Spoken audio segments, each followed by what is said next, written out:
Hello friends, welcome back to NITU Nursing Insights. In today's video, we will learn about IV cannulation. IV cannulation is one of the most important clinical skills for nurses. This procedure is performed to provide safe and effective intravenous access for administering fluids, medications, and blood products. What is IV cannulation? IV cannulation is the process of inserting a small flexible plastic tube called a cannula into a peripheral vein. After insertion, the metal needle is removed, leaving only the soft plastic cannula inside the vein. This allows the repeated administration of IV therapy without multiple needle punctures. Indications of IV cannulation. Before performing IV cannulation, it is important to understand when and why it is performed. Administration of IV fluids. The most common indication is the administration of IV fluids to maintain or restore hydration, replace fluid losses, and support circulation in patients who cannot take adequate fluids orally. Administration of medications.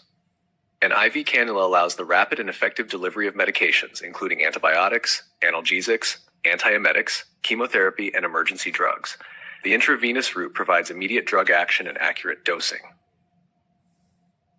Blood transfusion. A peripheral IV cannula is used to transfuse whole blood and blood products such as packed red blood cells, platelets, fresh frozen plasma, and cryoprecipitate when clinically indicated. Correction of electrolyte and metabolic imbalances. Patients with electrolyte disturbances or dehydration can receive intravenous electrolyte replacement and fluid therapy safely through an IV cannula. Emergency venous access. In emergency situations, IV cannulation provides immediate venous access for the rapid administration of life-saving medications, intravenous fluids, and blood products during resuscitation and critical care. Administration of contrast media. An IV cannula is required for injecting contrast agents during diagnostic imaging procedures such as CT scans and certain angiographic studies. Perioperative and surgical care. Patients undergoing surgery require IV access for anesthesia, fluid replacement, medication administration, and postoperative management. Long-term or repeated therapy. Patients receiving repeated intravenous treatments, such as prolonged antibiotic therapy or frequent medication administration, benefit from reliable venous access through an IV cannula. Collection of blood samples. In some cases, an IV cannula can be used to obtain blood samples, reducing the need for repeated venipuncture. Equipment required for IV cannulation. Before performing IV cannulation, it is essential to gather all the necessary equipment. Arranging everything beforehand helps maintain aseptic technique, improve patient safety, and increase the likelihood of successful cannulation on the first attempt. A fur cannula. Choose the appropriate gauge according to the patient's age, vein size, and clinical indication. 14 gauge, orange, major trauma, surgery, and rapid fluid or blood transfusion. 16 gauge, gray, major trauma, surgery, and rapid fluid or blood transfusion. 18 gauge, green, blood transfusion, surgery, and rapid fluid replacement. 20 gauge, pink, routine IV fluids, medications, and most adult patients. 22 gauge, blue, elderly patients, children, and patients with fragile veins. 24 gauge, yellow, neonates, infants, and patients with very small or delicate veins. Tourniquet. A tourniquet is applied approximately 7 to 10 centimeters above the intended puncture site. It temporarily restricts venous return while allowing arterial blood flow, making the veins larger, firmer, and easier to visualize and palpate. At the same time, it is important to avoid leaving the tourniquet on for more than 1 minute to prevent venous congestion. Alcohol or chlorhexidine swab. Skin antisepsis is a critical step in preventing catheter-related infections. The insertion site should be cleaned using 70% isopropyl alcohol or a chlorhexidine alcohol solution, following institutional guidelines. Allow the antiseptic to dry completely before inserting the cannula. Do not touch the cleaned area afterward. Sterile gloves. Sterile or clean examination gloves protect both the patient and the healthcare provider by reducing the risk of contamination and exposure to bloodborne pathogens. Always perform hand hygiene before putting on gloves. Sterile gauze or cotton. Sterile gauze is used to apply gentle pressure after needle removal, control minor bleeding, and clean any blood around the insertion site while maintaining aseptic technique. Transparent dressing. A sterile, transparent, semipermeable dressing secures the IV cannula while allowing continuous visualization of the insertion site for early detection of redness, swelling, leakage, and infection. The dressing should be applied without excessive tension and replaced if it becomes loose, wet, or soiled. Medical adhesive tape provides additional stabilization of the IV cannula and extension tubing, reducing catheter movement and minimizing the risk of accidental dislodgement. Avoid applying tape directly over the insertion site. Normal saline flush. A sterile normal saline flush is used to confirm catheter patency, maintain IV access, and flush medications according to institutional protocols. Always assess for resistance, pain, or swelling while flushing. A 5 millimeters or 10 milliliter syringe is commonly used to administer the saline flush. Larger syringes generate lower injection pressure, reducing the risk of catheter damage. Sharps disposal container. Immediately after use, the introducer needle must be discarded into an approved Sharps container without recapping to prevent needle stick injuries. Disposable waste bag. All contaminated gauze, packaging, gloves, and other disposable materials should be discarded in the appropriate clinical waste container according to infection prevention policies. Common sites for IV cannulation. Selecting the appropriate vein is an important step in successful IV cannulation. The ideal vein should be visible, palpable, straight, elastic, and free from signs of infection, injury, or previous complications. Whenever possible, begin with the most distal vein and progress proximally if further attempts are needed. The preferred veins for IV cannulation are the dorsal metacarpal veins, cephalic vein, and basilic vein because they are usually easy to access. If these veins are not visible, palpable, or suitable for cannulation, alternative options include the median cubital vein, median antebrachial vein, and if upper limb access is not possible, the dorsal venous arch of the foot. Dorsal metacarpal veins. Located on the back of the hand, these are usually the first choice for routine IV therapy. They are easily visible and accessible and are suitable for the short-term administration of fluids and medications. They may be more uncomfortable because of movement of the hand. Cephalic vein, located along the lateral thumb side of the forearm. It is large, well anchored, and easy to cannulate. It is a preferred vein for longer duration IV therapy. Basilic vein, located on the medial little finger side of the forearm. It is usually large and easy to palpate. Use caution because it lies close to nerves and arteries in the upper arm.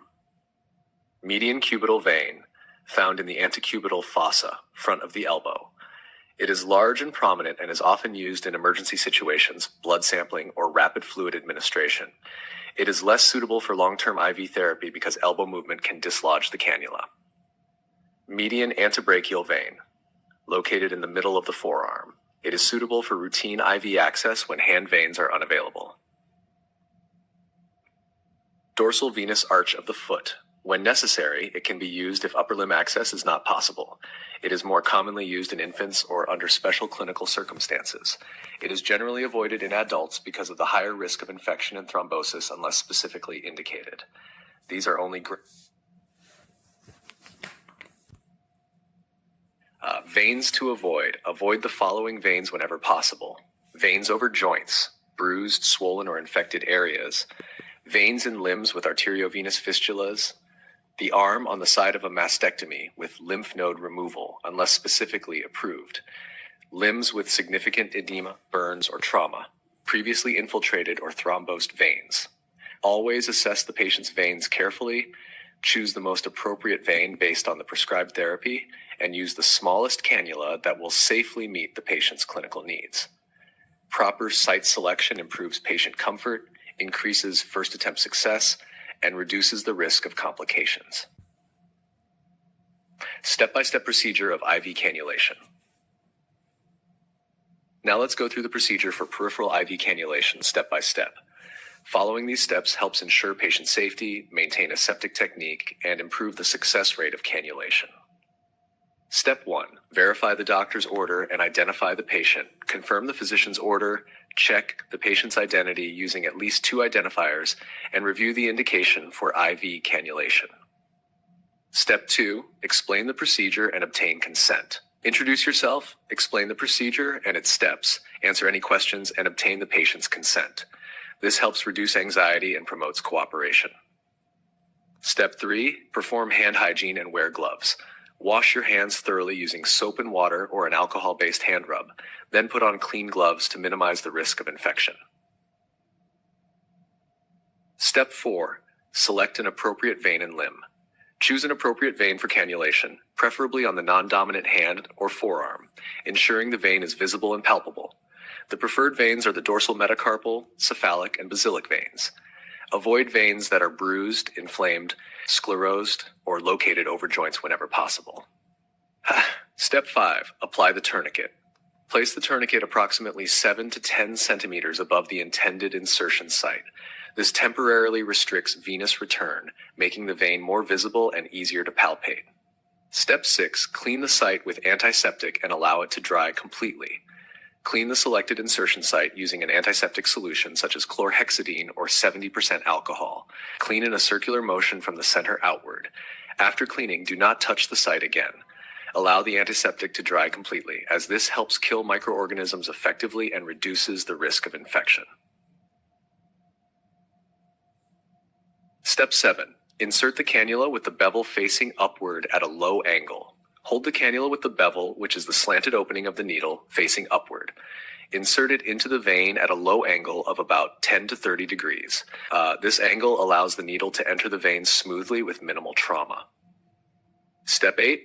Observe for blood flashback. When the needle enters the vein successfully, you will see blood appear in the flashback chamber of the cannula. This is called blood flashback. It confirms that the needle tip is inside the vein. Step 9. Advance the catheter gently into the vein. After seeing the flashback, lower the angle slightly and gently advance only the plastic catheter into the vein. Do not push the needle further, as it may puncture the opposite wall of the vein. Step 10. Release the tourniquet. Once the catheter is inside the vein, release the tourniquet. This restores normal blood circulation and reduces pressure in the vein before connecting the IV line. Step 11. Remove the needle safely into the sharps container. Carefully withdraw the metal needle while leaving the plastic catheter in the vein. Immediately dispose of the needle in a puncture-proof sharps container. Never recap the needle because it increases the risk of needle stick injury. Step 12. Connect the IV extension set or IV tubing. Next, connect the IV extension set or IV tubing to the cannula using a septic technique. Ensure all connections are secure to prevent leakage and contamination. Step 13. Flush the cannula if indicated and check for patency. Flush the cannula with normal saline according to hospital protocol. This checks whether the cannula is patent, meaning it is open and functioning properly. Observe for pain, swelling, or resistance, which may indicate infiltration or blockage. Step 14. Secure the cannula with a transparent dressing. Secure the cannula using a sterile, transparent dressing. This keeps the cannula in place while allowing continuous observation of the insertion site for redness, swelling, and leakage. Step 15. Label the dressing with the date and time. Write the date, time, and your initials on the dressing according to your hospital policy. This helps healthcare providers know when the cannula was inserted and when it should be assessed or replaced. Step 16. Document the procedure in the patient's record.